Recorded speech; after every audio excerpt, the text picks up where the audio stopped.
Just looking forward, actually, it's a long layoff until the next League Two series.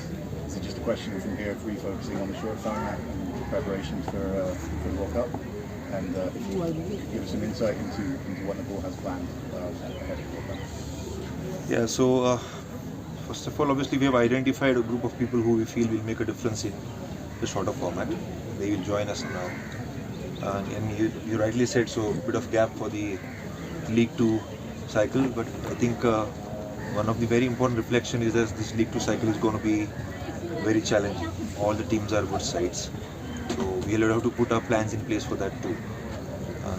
Coming back to the World Cup thing, I think now what we will have to proactively look forward to is within a day against these two quality sides on the same surface. We'll have to put plans in place, and we'll have to make sure that our players who are knowing their roles, we'll have to step up and courageously execute those roles under pressure. And just, I guess, more specifically, I understand you guys have warm-up tour in India planned, and maybe some more bilateral games planned as well. Yeah. Can you talk about that at all, or is that not happening? No, I mean, one of the bilaterals is confirmed. Took a lot of effort, a lot of communication was from the CAN management, some of my personal connects as well. We all made an effort. So finally, because the Ranji Trophy finishes off 15th of March, Baroda state team and the Gujarat state team had agreed. The fixtures are fixed. We play against these two sides at the end of March till first week of April. So that's something which we look forward to. As we speak, also we are heading to Hong Kong for a T20 series against PNG in Hong Kong. So these are all part of the preparation. We are hoping for one or two more good news if it happens. If not, then obviously it's an opportunity for us to run a camp over here before we go to India to play against Gujarat and Baroda. And just finally, how different do you think the T20 side will look to what was contested this series? And for the players that won't be involved, are there plans for them to focus then on the ODI? Are you looking forward to building to an extent, say, two separate sides for the two different formats? Not totally a separate side, but it's a good question. We do have certain plans in place for some of the players who features in our ODI.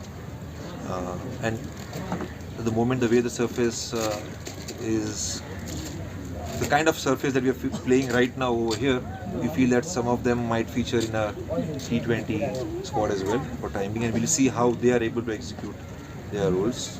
It will be new for them, but one or two players might feature from ODI into our T20 as well, for this series especially. But when it comes to plans for the ODI players, again, we are reaching out to some setups that we know.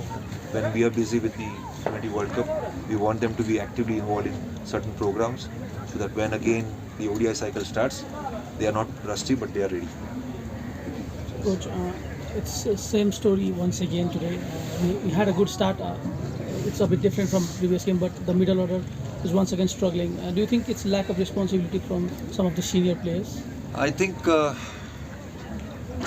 would not like to give a statement like that. I think one thing you are right about, that it seems like we are playing the same game again. And I heard captain also saying the same thing over that we need to learn, cannot repeat the same mistakes. It is very important that when you're playing against quality sides on a challenging surface, which is the fact, you have to stay in the battle. You have to keep the fight out there. And the skills that you're presenting over there matters a lot. At the same time, it is very evident that when you have to stay in the battle, you have to show some courage as well. You have to remain brave as well. Batsmanship is an art.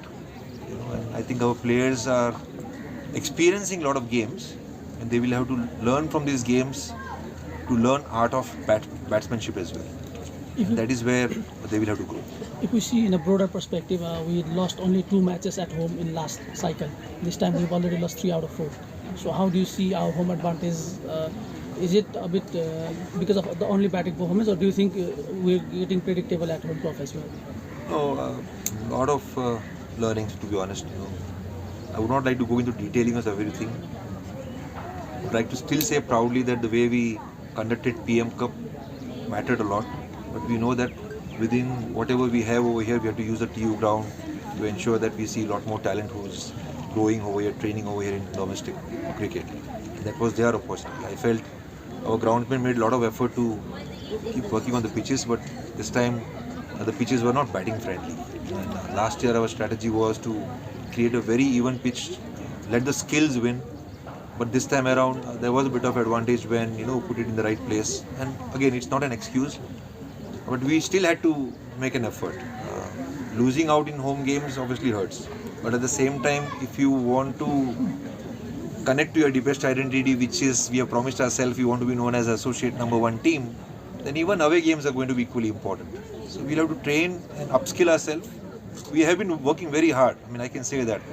We're pushing our players to come in the morning, start at 9 o'clock, 9:15, try to face the same conditions and upskill themselves against the challenges which our bowlers are trying to put them in whatever possible things which we can do over here. And what they need to keep reflecting is they have to bring in maturity around it. And I think nothing is luck. It comes down to hard work, efforts, and deep diving into your roles. If you see the team, I think our ODI batters, especially who have not performed, are going to be on a big long rest because we don't have League 2 series until September, October, and it's in away conditions. So how will we prepare them for in this period? How will we keep them ready? One thing proactively which we have done is now that we have formed an A team.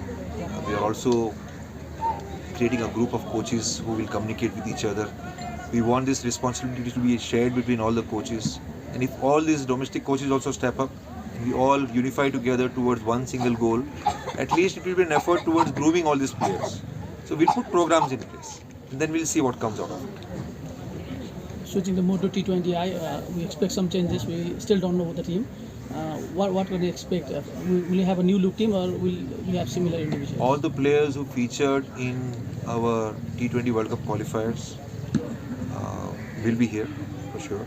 Along with that, we expect one or two of our players from this ODI to also stay around. So I'm sure the T20 squad will be announced today.